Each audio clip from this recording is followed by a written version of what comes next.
Algumas pessoas passam décadas aprendendo a parecer exatamente o contrário daquilo que estão tentando descobrir sobre si mesmas.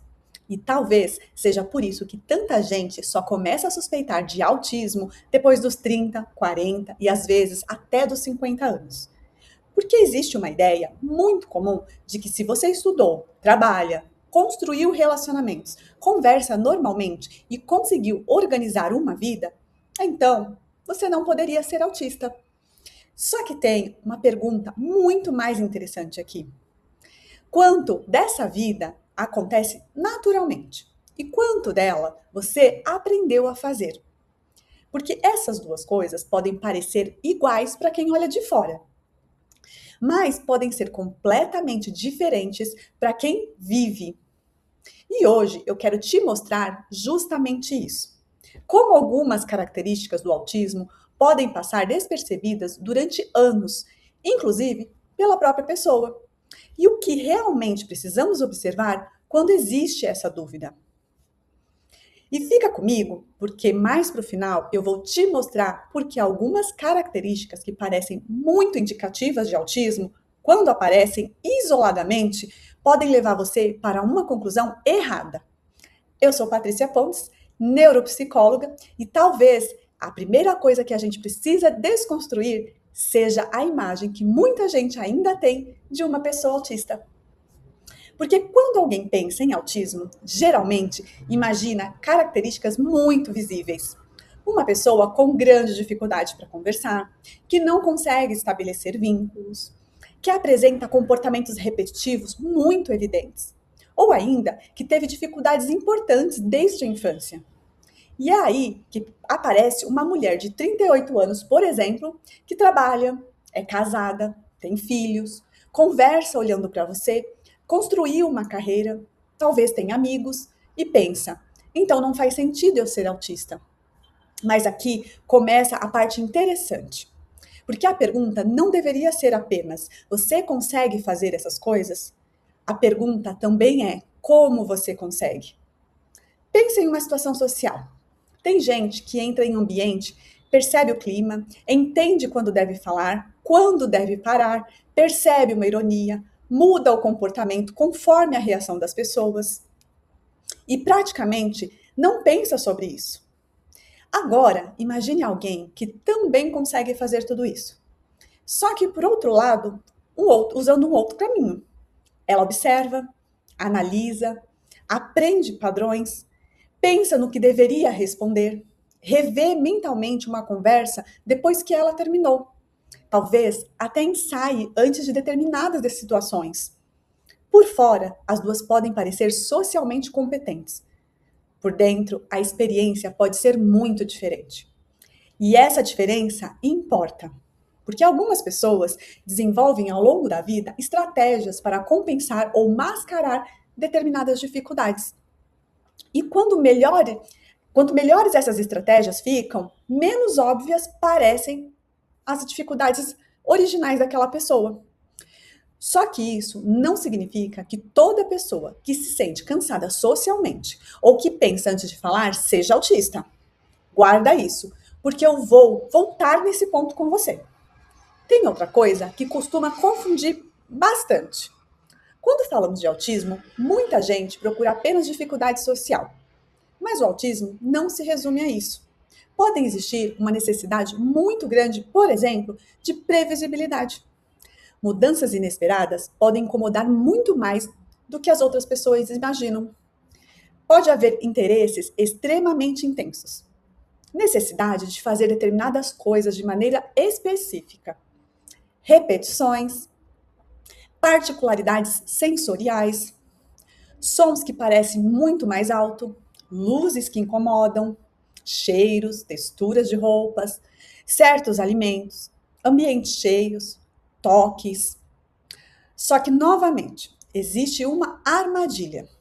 Talvez você esteja me ouvindo e pensando: meu Deus, eu tenho várias dessas coisas.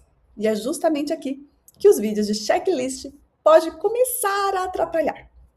Porque gostar de rotina não significa autismo. Ter sensibilidade a barulho também não significa autismo.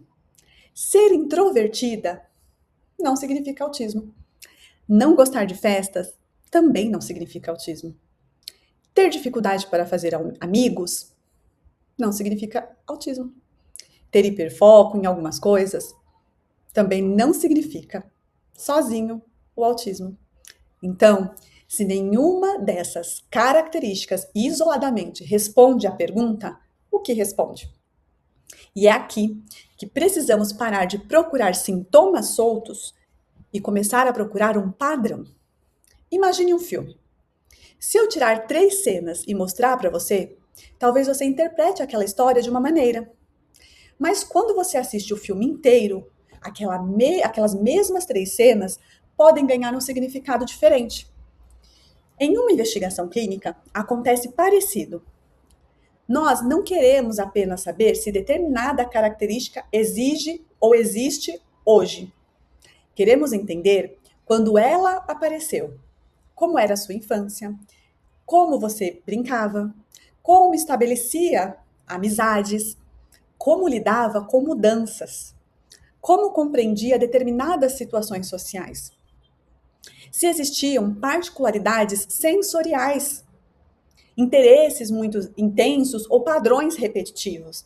E, principalmente, como essas características foram se transformando ao longo da sua vida. Porque uma pessoa de 40 anos não vai necessariamente apresentar suas dificuldades da mesma maneira que apresentava aos 7 anos. Ela teve mais de 30 anos para aprender. E talvez seja justamente isso que torne alguns casos tão difíceis de perceber. Agora, lembra do que eu pedi para você guardar?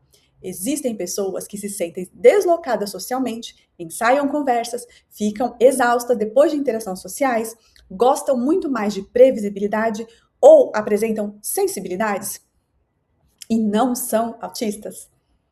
Porque alguma dessas pessoas, dessas experiências, também pode parecer associadas a ansiedade social, TDAH, determinadas características da própria personalidade, experiências da vida, ou outras condições psicológicas, ou até combinações entre diferentes fatores. E é por isso que reconhecer-se em um vídeo pode levantar uma pergunta, mas não deveria encerrar uma investigação. E talvez essa seja a parte mais importante do vídeo. Quando alguém me pergunta, Patrícia, como eu sei se sou autista? Eu não começaria procurando quantos sinais essa pessoa consegue marcar. Eu começaria tentando entender. Existe uma história que conecta esses sinais? Por que o autismo é uma condição do neurodesenvolvimento? Então, nós esperamos encontrar um padrão de características que faça sentido ao longo do desenvolvimento. Ainda que a forma como elas aparecem tenha mudado, sido compensada ou ficado menos evidente com o passar dos anos, e é justamente por isso que uma avaliação não deveria perguntar apenas: você faz contato visual? Você tem amigos? Você trabalha? Você é casada? Porque algumas dessas respostas sozinha não resolve a questão. Talvez uma pergunta muito mais reveladora seja: quanto esforço existe por trás da pessoa que todo mundo aprendeu a enxergar? E eu não estou dizendo que esforço significa autismo. Estou dizendo que o funcionamento, aparentemente, e experiência interna não são necessariamente a mesma coisa. Talvez você tenha chegado nesse vídeo procurando uma lista que dissesse se você é ou não autista. Eu poderia ter feito isso. Seria muito mais simples. Mas provavelmente seria menos útil. Porque 5 características soltas podem fazer você se reconhecer. O que precisamos é descobrir se elas fazem parte da mesma história. Então, se você começou a ver esse vídeo pensando, mas eu tenho uma vida normal, como eu poderia ser autista? Talvez agora exista uma pergunta ainda melhor. Essa vida sempre foi tão natural para mim quanto parece para quem olha de fora? Essa pergunta, ela não fecha o diagnóstico, mas pode mudar completamente o lugar de onde você começa a se observar. E eu não posso mudar o que aconteceu na sua história, mas talvez eu possa te ajudar a compreender essa história de uma maneira diferente. Se esse tipo de conteúdo te ajuda, se inscreva no meu canal. Aqui a gente fala sobre psicologia, comportamento, neurodivergência e avaliação neuropsicológica sem transformar pessoas em listas de sintomas. E me conta nos comentários qual característica sua você sempre considerou apenas seu jeito, mas hoje começou a se questionar. Talvez a sua pergunta seja justamente o tema do nosso próximo vídeo.